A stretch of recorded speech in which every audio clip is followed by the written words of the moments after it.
Nangako ang Chief of Police ng China na tutulungan ng PNP sa kampanya kontra iligal na droga. Sinabi ito ng China sa nakaraang Asianapol Summit sa Malaysia na dinaluhan ng mga Chief of Police ng iba't ibang bansa, kabilang na po ang Pilipinas. Samantala, nadaragdagan pa ang suspect sa droga na naaaresto sa kabi-kabilang operasyon. Ang mainit na balita hatid ni Lia Manialac del Castillo. Hinalughog ng mga pulis ang bahay na ito sa Barangay Bantug Norte sa Cabanatuan City, Nueva Ecija. Ang nakatira rito, umano'y big-time drug pusher sa lugar. Arestado ang 56 anyos na suspect na si Candido Bernabe.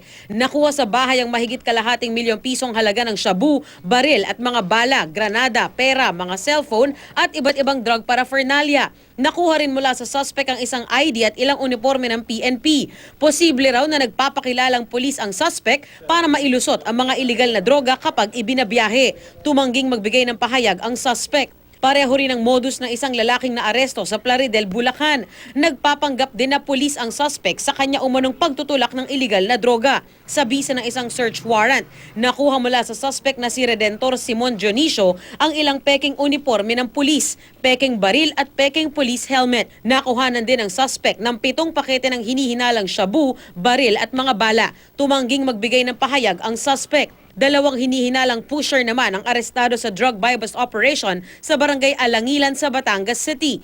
Naaktuhang nagbebenta ng droga ang mga suspect na sina Donna Atienza at Jose Romulo Mercado. Nakuha mula sa kanila ang 3 pakete ng hinihinalang shabu at 1,000 pisong marked money.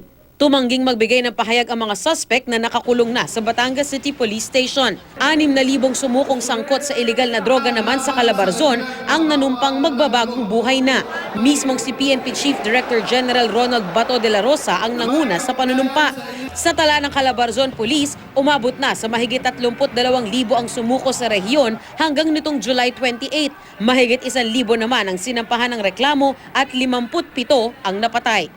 In 1 month, we are able to accomplish 422,000 surrenderies or surrenderers all over the country. Yung Chief of Police sa China, nag-promise sa akin, natutulong sila sa problema natin sa lugar. Lia Manialac del Castillo, GMA News.